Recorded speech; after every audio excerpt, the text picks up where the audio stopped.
दोस्तों, आज हम में से अधिकांश लोगों को समय प्रबंधन के बारे में इतिहास में पहले से कहीं अधिक ज्ञान है। समय प्रबंधन के लिए सभी प्रौद्योगिकी, मौजूदा उपकरणों और युक्तियों के बाद भी आज लोग सबसे अधिक तनावग्रस्त हैं और इंटरनेट समय प्रबंधन पर ध्यान केंद्रित करते हैं। इस सारी जानकारी के बावजूद अधिकांश लोगों को अपने समय का प्रबंधन करने में समस्या होती है, और ऐसा इसलिए है क्योंकि समय प्रबंधन के बारे में आप जो कुछ भी जानते हैं वह आज गलत है। सब कुछ पुराना हो चुका है क्योंकि आज तक आपने समय प्रबंधन के बारे में जो कुछ भी सीखा है वह तर्कसंगत है। टिप्स और ट्रिक्स, कैलेंडर और चरण, ये सभी तार्किक हैं, लेकिन वास्तव में हम सभी इंसान हैं। हम भावनात्मक प्राणी हैं, रोबोट नहीं, क्योंकि जब हम अलग अलग भावनाएं महसूस करते हैं, जब हम दुखी, क्रोधित, खुश होते हैं, तो हमारी अलग अलग मनोदशाएं परिभाषित करती हैं कि हम हर दिन अपने समय का उपयोग कैसे करेंगे। अच्छा, हम ऐसा क्यों कहते हैं? इसे बेहतर ढंग से समझने के लिए हमें समय प्रबंधन सिद्धांत के इतिहास को समझना होगा, जो 50 के दशक में शुरू हुआ था। यह औद्योगिक क्रांति का समय था जब लोग समय प्रबंधन के बारे में एक आयामी तरीके से सोचते थे। अपने समय के प्रबंधन में लोगों का उद्देश्य केवल दक्षता था, यानी कम से कम समय में जितना संभव हो उतना काम करना।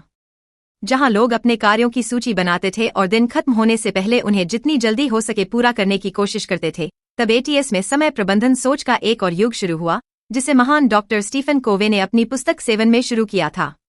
अत्यधिक प्रभावी लोगों की आदतें, जहां उन्होंने दुनिया को समय प्रबंधन मैट्रिक्स से परिचित कराया, जिसकी मदद से हम अपने समय को द्विआयामी तरीके से प्रबंधित करने के बारे में सोच सकते हैं। 2 डायमेंशनल थिंकिंग सॉल्यूशन, यानी एक तरफ जो हमारे लिए महत्वपूर्ण है और दूसरी तरफ जो काम बहुत अहम है। हम सभी पिछले 40 वर्षों से इस प्रणाली के साथ काम कर रहे हैं। जो काम हमारे लिए सबसे महत्वपूर्ण होते हैं, लेकिन एजेंटिव भी होते हैं, उन्हें हम पहले करते हैं और बाकी बाद में। अब इन दोनों तरीकों से अपना समय व्यवस्थित करने में कोई दिक्कत नहीं है। यह तरीका भी बहुत अच्छा काम करता है, लेकिन आज हमें अपने समय के बारे में त्रिआयामी सोचने की जरूरत है, जिसे आत्मानुशासन रणनीतिकार रोरी वीडन ने बनाया था, और कई अध्ययनों में यह भी पाया गया है कि यह हमारे समय को प्रबंधित करने का सबसे अच्छा तरीका है। तो वह विधि क्या है? और वह है अपने समय को गुणा करने की RAC विधि। रोरी वीडन के अनुसार हमें अपने कार्यों के महत्व के साथ साथ उनके महत्व के बारे में भी सोचना चाहिए। यदि महत्वपूर्ण का अर्थ है कि यह कार्य आपके लिए कितना महत्वपूर्ण है, और तात्कालिकता का मतलब है कि आपको इसे कितनी जल्दी करना है, जबकि यहाँ महत्व का मतलब है कि कार्य में कितना समय लगता है। जो लोग इस त्रिआयामी दृष्टिकोण के साथ अपने समय का प्रबंधन करते हैं, उन्हें मल्टीप्लायर कहा जाता है। इसे आप एक बहुत ही सरल उदाहरण से समझ सकते हैं। दोस्तों, जब भी हम कामों की सूची बनाते हैं तो सोचते हैं कि आज मेरे लिए सबसे महत्वपूर्ण क्या है। गुणक इस बारे में सोचता है कि आज मेरे लिए सबसे महत्वपूर्ण क्या है ताकि मेरा कल बेहतर हो सके। यानी आप अभी अपना समय कहाँ निवेश कर सकते हैं ताकि भविष्य में समय बचा सकें। जैसे जैसे आप अपना समय बढ़ाना सीखते हैं, रोरी वीडन का कहना है कि आप अपने समय को उन चीजों पर खर्च करने की भावनात्मक अनुमति देकर कई गुना बढ़ाते हैं जो कल आपको अधिक समय देगी। यानी जब आप खुद को उन चीजों पर समय बिताने की भावनात्मक अनुमति देते हैं जो भविष्य में आपका समय बचाएंगी, तो आप अपना समय कई गुना बढ़ा देते हैं। ठीक है, रिवायर करें। हमें यह मिल गया है, लेकिन हम इसे अपने जीवन में कैसे लागू करें? खैर, हमारे पास इसके लिए एक व्यावहारिक तरीका है। दोस्तों, आप जानते हैं कि ज्यादातर लोग क्या गलती करते हैं? दरअसल, टाइम मैनेजमेंट वीडियो देखने के बाद वे जल्दी से अपने अगले दिन की दिनचर्या भी बनाने लगते हैं और सोचते हैं कि वे इसे अच्छे से फॉलो करेंगे, जो कि गलत तरीका है। आपको कोई नई दिनचर्या बनाने की आवश्यकता नहीं है। आपको बस अपनी पुरानी दिनचर्या को रिकॉर्ड करना है, उसका गहन विश्लेषण करना है और फिर इस त्रिआयामी सोच के अनुसार उसमें बदलाव करना है। यह RAC विधि है जिसमें ये 3 सरल चरण शामिल हैं। R का मतलब रिकॉर्ड, A का मतलब एनालाइज और C का मतलब चेंज है। दोस्तों, हम चाहते हैं कि आप इस वीडियो को देखने के बाद कल जब उठें तो अपना समय देखें। कब उठे, नाश्ता कब किया, कितनी देर तक उठे, तैयार होने के लिए ले लिया, और दिन बीतने के साथ साथ प्रत्येक कार्य का समय रिकॉर्ड करते रहें।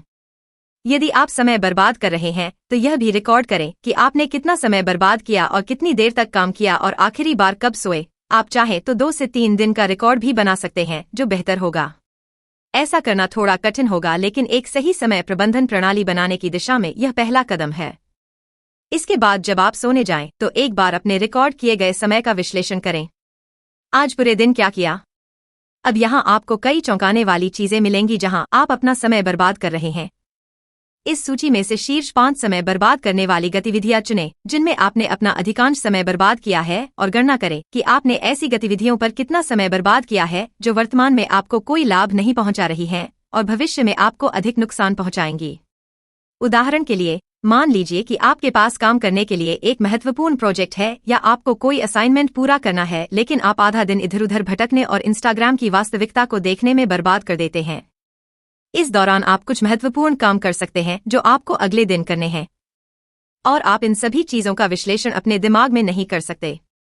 इसका बेहतर विश्लेषण करने के लिए आपको इसे पेन पेपर या किसी और चीज पर लिखना होगा। आप अपने समय का एक रोड मैप भी बना सकते हैं जिससे आपको यह जानने में मदद मिलेगी कि आप कब और कहां विचलित हुए और ऐसा कदम उठाया जिससे आपका समय बर्बाद हुआ, और आप इसका उपयोग कर सकते हैं। वंडरशेयर एक टूल है जो आपको किसी भी वेबसाइट को क्रैक करने और समझने में मदद करता है। आप इसमें अपने विचार और योजनाएं बना सकते हैं और अपने नोट्स भी बहुत अच्छे से बना सकते हैं, और जहां आप माइंड मैप बना सकते हैं।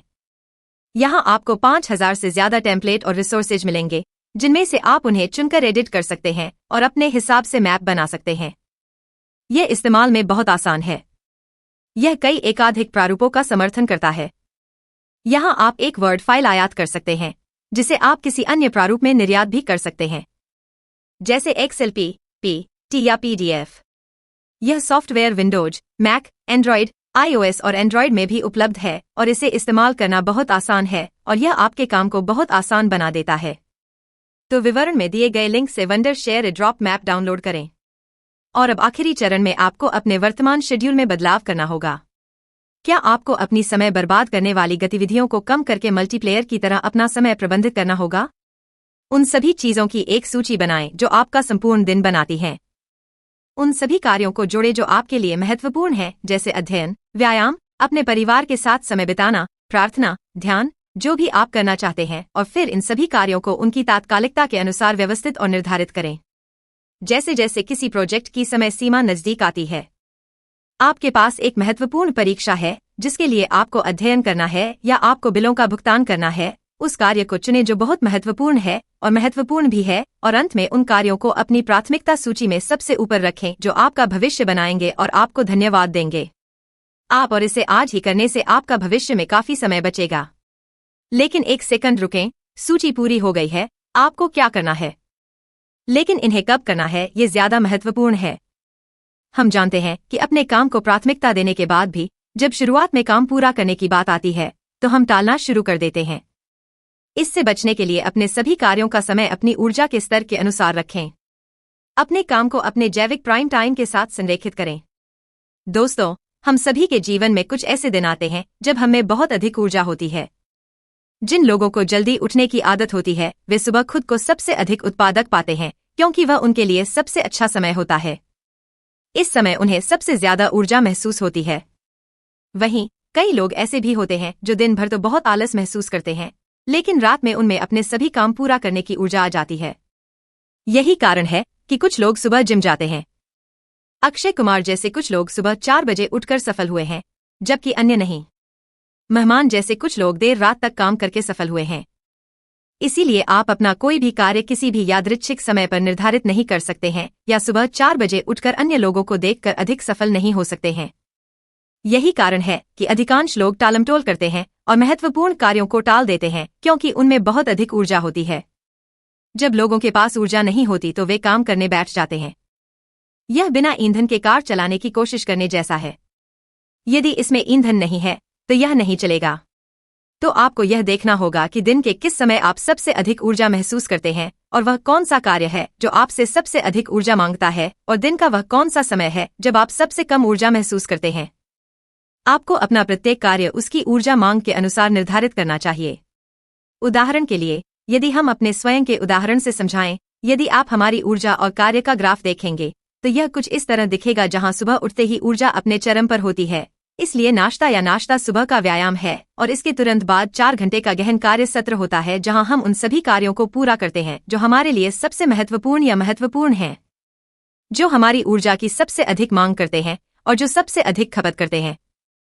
हमारी ऊर्जा और दोपहर के भोजन के बाद हमारी ऊर्जा का स्तर बहुत कम हो जाता है। इस बीच हम अपने सभी छोटे छोटे काम पूरे करते हैं जिनमें ज्यादा ऊर्जा की आवश्यकता नहीं होती है, और फिर कुछ आराम के बाद या जितना संभव हो उतना आराम करने के बाद हम एक और गहन कार्य सत्र करते हैं और अपने बाकी महत्वपूर्ण कार्यों को पूरा करते हैं। यह संपूर्ण समय प्रबंधन प्रणाली हमारे जैसे लाखों लोगों के लिए काम कर रही है और हमने इसे समय प्रबंधन प्रणाली और अनुभव से सीखा है और आशा करते हैं कि आप भी इस प्रणाली की मदद से अपना समय अच्छी तरह से प्रबंधित कर सकते हैं। इसलिए यह वीडियो यहीं समाप्त होता है।